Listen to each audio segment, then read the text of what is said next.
नमस्कार, मी पुष्पाच खमंग किचन मध्ये आपले खूप खूप स्वागत। आज पुष्पाच खमंग किचन घेऊन आलंय सणासुदीचा गोडवा पारंपरिक पद्धतीने मोठ्या झाऱ्याच्या साहाय्याने बुंदीच्या कळ्या पाडायची अफलातून हलवाई सारखी पद्धती अगदी सहज आणि सोप्या घरगुती पद्धतीने पाहायला मिळेल। यात सर्व साहित्य उत्तम गुणवत्तेचं आणि घरातच वापरले जाणारे आहे।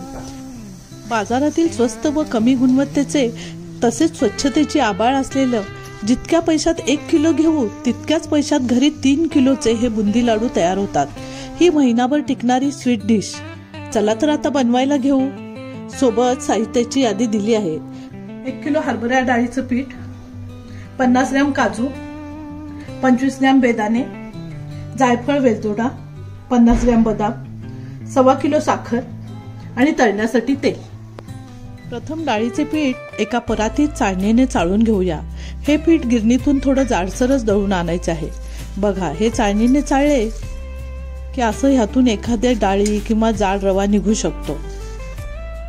चाळणीने चाळून घेतल्यानंतर हे पीठ एका पातेल्यात काढून घेऊ। आता यात मीठ घालू। थोडं थोडं पाणी घालत हे पीठ जसं भजीच्या पिठापेक्षा पातळ असं पीठ हवं आहे। या पिठातील गुठळ्या मोडत हळूहळू पाणी घालत हे बघा, हे पीठ असं व्हायला पाहिजे। आता हे एकाच दिशेने चांगले फिरवून 1 तास झाकून ठेवायचं आहे। 1 तास झाला आहे। हे पीठ छान मुरले आहे। आता एका मोठ्या कढईमध्ये तळण्यासाठी साधारण 1 किलो तेल घेतलं आहे। आता हे तेल चांगले कडक तापले आहे। आपण झाऱ्याने 1 वाटीभर आपले चांगले मुरलेले पीठ घेऊन ह्याची चांगली बुंदी पाडून घेऊया। ही बुंदी अशी पाडल्यामुळे बुंदीचा आकार एकदम गोलाकार येतो आणि बुंदी जास्त प्रमाणात पडते। फक्त अर्ध्या तासात 1 किलोची बुंदी पाडून तयार होते। ही बुंदी जास्त कडक होऊ द्यायची नाही। बुंदीचा कलर छान सोनेरी कलर आला की आपण ती बाहेर काढून घ्यायची। बघा, ही बुंदी किती सुंदर आणि खुसखुशीत झाली आहे।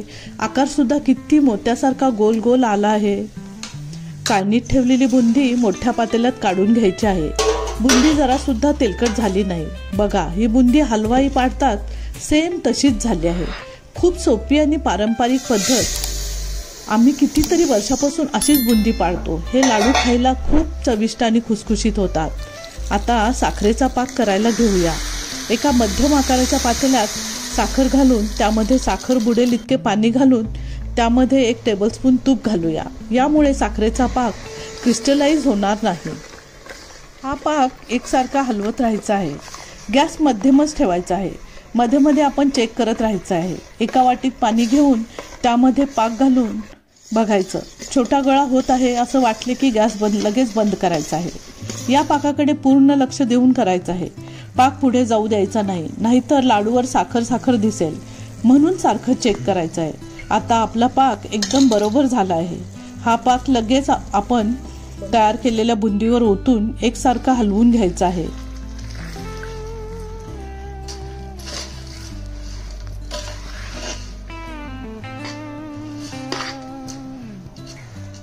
एकसारखा हलवून घेतल्यामुळे आपली साखर सगळ्या बुंदीला लागू शकते। आता आपण त्यावर चांगले झाकून ठेवायचे आहे। आता एका कढईमध्ये ड्रायफ्रूट थोडं गरम करून घ्यायचं आहे। त्यातील दमटपणा काढण्यासाठी गरम करायचं आहे। हे ड्रायफ्रूट गरम केल्यामुळे लाडू चविष्ट आणि खराब होत नाहीत। ड्रायफ्रूट सुद्धा क्रंची होतात, त्यामुळे खाताना चव वाढते। आणि आता यात जायफळ वेलदोडा पूड टाकायचे आहे आणि त्याबरोबर ड्रायफ्रूट सुद्धा टाकायचे आहे आणि हे चांगले मिक्स करून घ्यायचं आहे। जायफळ वेलदोड्याची पूड या मिश्रणात सर्व बाजूने मुरली पाहिजे आणि ड्रायफ्रूट सुद्धा सगळीकडे मिसळले पाहिजेत। बघा, हे किती सुंदर आणि सुवासिक झालेले आहे। हे बरोबर अर्धा तास झाकून ठेवायचे आहे।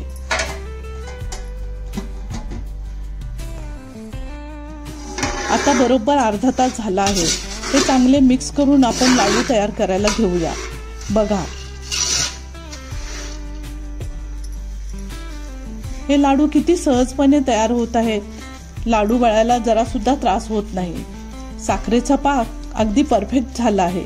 बुंदीच्या लाडूसाठी 1 किलो पिठासाठी 1.25 किलो साखर लागतेच आणि हे प्रमाण अगदी योग्य आहे। तुम्ही ह्या प्रमाणात लाडू बनवून बघा, काहीच अवघड नाही। ह्या लाडूचे टेन्शन घ्यायची गरजच नाही. अगदी सोपी पद्धत.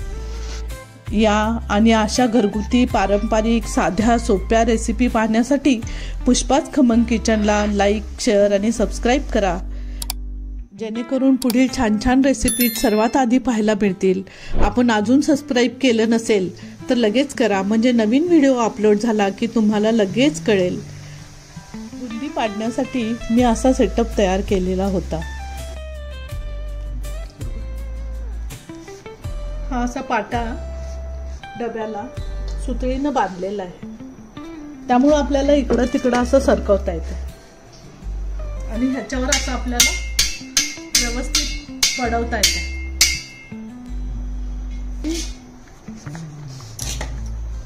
खाली फरशी ठेवले, त्याच्यावर आपलं हे मॅट ठेवून गॅस ठेवलेला आहे आणि हे असं आपण सेटिंग करू शकतो आणि अगदी इझी मध्ये लाडू करता येतात.